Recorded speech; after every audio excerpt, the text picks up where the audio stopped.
좋은 아침입니다. 요한복음 18장 33절에서 40절 말씀 보도록 하겠습니다. 33절 이에 빌라도가 다시 관정으로 들어가 예수를 불러 이르되 내가 유대인의 왕이냐. 34절 예수께서 대답하시되 이는 내가 스스로 하는 말이냐 다른 사람들이 나에 대하여 내게 한 말이냐. 35절 빌라도가 대답하되 내가 유대인이냐. 내 나라 사람과 대제사장이 너를 내게 넘겼으니 내가 무엇을 하였느냐. 36절 예수께서 대답하시되 내 나라는 이 세상에 속한 것이 아니니라. 만일 내 나라가 이 세상에 속한 것이었더라면 내 종들이 싸워 나로 유대인들에게 넘겨지지 않게 하였으리라. 이제 내 나라는 여기 속한 것이 아니니라. 37절 빌라도가 이르되 그러면 내가 왕이 아니냐. 예수께서 대답하시되 내 말과 같이 내가 왕이니라. 내가 이를 위하여 태어났으며 이를 위하여 세상에 왔나니 곧 진리에 대하여 증언하려 함이로라. 무릇 진리에 속한 자는 내 음성을 듣느니라 하신대. 자, 이제 빌라도가 이 그 사내들인의 이 문 밖에서 외치는 사내들인을 만나고 나서는 들어와서 이제 예수님에 대한 신문을 시작하게 됩니다. 빌라도의 신문의 첫 질문은 내가 유대인의 왕이냐라는 질문이었습니다. 이것은 그 사내들인의 무리들이 예수님을 유대의 독립을 주장하는 반역자의 두목이라고 고발했기 때문에 묻는 질문입니다. 하지만 어쩌면 빌라도 자신도요, 이렇게 그의 아내와 마찬가지로 예수님에 대한 좀 호기심과 저게 저 모습이 그냥 어리석은 사람 모습 같지도 않고 사기꾼 모습 같지도 않고 근데 저 분이 도대체 어떤 분인가 하는 그런 의문을 관심을 가지고 있었기 때문에 한 질문일 수도 있습니다. 이 때문에 예수님께서요 내가 유대인의 왕이냐라고 묻는 질문에 대해서 너는 그 사내들인에서 고소해서 지금 묻고 있느냐 아니면 스스로 알고 싶어서 묻는 것이냐라고 반문을 하고 있습니다. 이 반문 앞에서 마치 빌라도는요 자기의 의표를 찔린 것처럼 당황하고는요 무엇이라고 이렇게 뭐랄까요 발뺌을 합니까? 내가 유대인도 아닌데 내가 무슨 관심이 있겠느냐. 네 나라 사람들과 대제사장이 너를 넘겼기 때문에 신문하는 것뿐이다라고 둘러댔습니다. 하지만 예수님은 집요하게 빌라도의 그 중심을 파고드십니다. 자기의 나라가 이 세상에 속한 것이 아니라고 이야기하면서 자신이 왕인지 아닌지의 여부가 그가 지금 유대인이 아니라 하더라도 빌라도와 상관이 있다고 계속 몰아붙이셨습니다.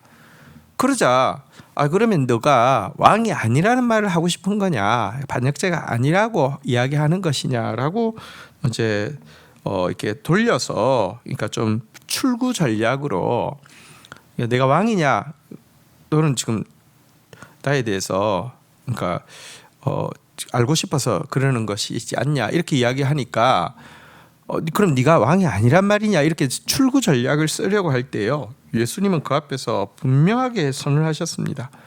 당신은 왕이라고요. 그러면서 그러나 당신의 나라가 이 세상에 속한 것이 아니라 이 세상보다 큰 나라라고 이야기를 하고 있습니다. 불의의 기반에 세워진 세상 나라는 멸망할 것이지만 당신의 나라는 진리 위에 세워진 나라이기에 영원할 것이다 라고 이야기하면서 나는 바로 그 나라의 왕이다 라고 선언하고 있습니다.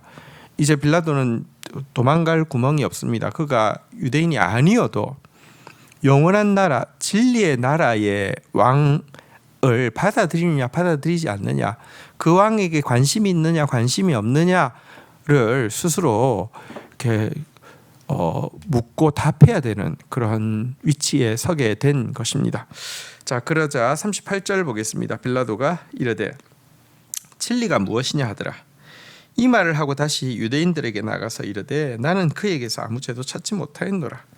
39절 6월절이면 내가 너희에게 한 사람을 놓아주는 전례가 있으니 그러면 너희는 내가 유대인의 왕을 너희에게 놓아주기를 원하느냐 하니 40절 그들이 또 소리질러 이르되 이 사람이 아니라 바라바라 하니 바라바는 강도였더라.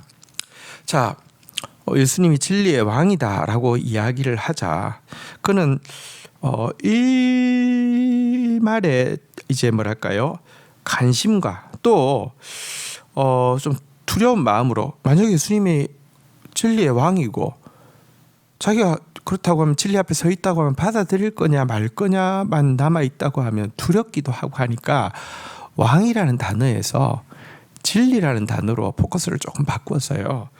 진리가 무엇이냐 이렇게 질문을 했습니다. 자, 그런데 이 질문에 대해서 예수님은 답변을 하지 않고 침묵하셨습니다. 근데 여러분 어떤 때는 침묵이 답변보다 더 무서운 답변이 된다는 것 아십니까? 빌라도는 예수님의 침묵의 무게와 침묵의 의미를 느낄 수 있었던 것이 분명합니다. 왜냐고 하면 진리가 무엇이냐라고 예수님께 물었는데 자기 앞에 서 있는 분 자체가 진리 자체라는 사실을 그는 느낄 수 있었기 때문에 그렇습니다. 여러분 사실 예수님은 이 세상에 계시면서 진리 자체이신 하나님 아버지의 마음이 무엇인지 완전히 보여주셨습니다. 또한 그는 가치 있는 진리의 삶이란 어떤 것인지도 분명히 보여주셨습니다. 여러분 빌라도도 여러 정보를 통해서 예수가 어떤 기적을 행했고 어떤 메시지를 전했고 어떤 행동을 했고 뒀는데 종합하면 종합할수록 이해할 수가 없는 것입니다. 그렇게 능력이 있고 그렇게 인기 있는 분이 그렇게 지혜로운 분이 여러분 뭐랄까요? 지금 수가 뻔히 보이는 이 종교 지도자들에게 스스로 마치 그냥 자진하여서 이렇게 죽음의 길로 들어가려고 하는 이 일이 설명이 잘 안 되었기 때문에 계속 고민했을 것입니다. 그러면서 그가 한 말들이 이미 예수님이 모르고 이 길을 가는 게 아니라 알고 간다는 것을 계속 말하고 있는 것. 그가 한 행동이 그리고 그 길을 가는 이유가 사랑의 길이기 때문에 간다는 것. 이게요. 그도 영원한 진리 아니고는 설명할 수 없는 무언가 자기들하고는 차원이 다른 어떤 세계의 진리에 대한 이야기임을 알고 있던 차에 진리가 무엇이냐 그러는데 그 바로 앞에서 침묵하시면서 그를 바라보시는 예수님의 눈빛에서 그는 이 진리의 무게가 그 앞에 팍 하고 다가오는 것을 부인할 수가 없었던 것입니다. 이 때문에 이 침묵의 답변 앞에서요 빌라도는 견디지 못하고 그 자리를 박차고 유대인들을 향해서 나와 버립니다. 여러분 사실 빌라도의 신문 과정을 보면 여러분 예수님 앞에서 빌라도가 굉장히 불안해하는 모습을 보게 됩니다. 신문 과정에 통합 4차례 이상 최소한 4차례 이상 자리를 떠나고 있는 모습이 보입니다. 여러분 누가 신문하고 누가 신문 받고 있는지가 여러분 진짜 인상이 바뀐 것을 보게 됩니다. 예수님 정말 진리의 왕으로서 그에게 진리 앞에 어떻게 반응할지를 지금 엄미하게 사랑으로 인내하면서 그러나 두렵게 묻고 있고요. 그 앞에서 당황하고 있는 빌라도의 모습을 보게 됩니다. 한편 이 빌라도가 예수님을 떠나서 나와서 병행 본문에 보면 아내에게 가니까 아내가 예수님을 절대 정죄해서는 안 된다라고 간청을 하게 되고요. 그러자 빌라도는 유월절 전례를 활용하여서 이제 예수를 풀어주려고 하면서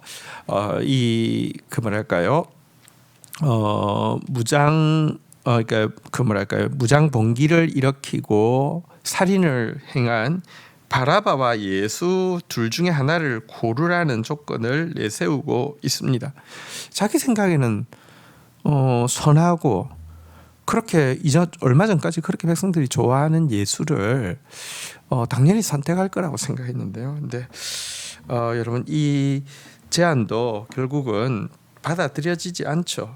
유대인들의 악은 생각보다 더 큰 것이었습니다. 아니 우리들의 악은요. 진리 외에 나머지 것은 다 용납할 수 있는데 진리는 용납할 수 있는 마음이 없는 악이 우리 속에 있는 것입니다.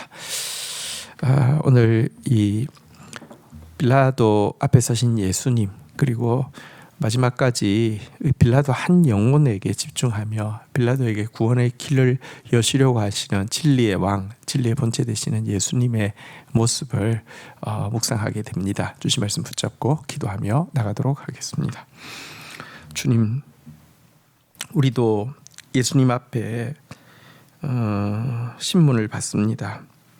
예수님, 정말 당신을 왕으로 모시는지, 정말 당신의 나라 곧 진리 위에 세워진 나라, 영원히 변치 않는 나라를 사는지, 아니면 당신이 왕이 아니라 내가 왕이며 불의의 기반 하에서 세워진 멸망할 수밖에 없고 헛되게 무너질 수밖에 없는 세상 나라에 소망을 두고 있는지 돌아보게 됩니다. 주님, 진리의 본체이신 당신을, 그 진리의 나라이신 당신의 나라를 받아들이는 자 되어지게 하여 주시고 당신의 백성으로 당신의 진리를 따라 사는 자 되어질 수 있도록 은총을 베풀어 주시기를 간절히 간구하고 소원합니다.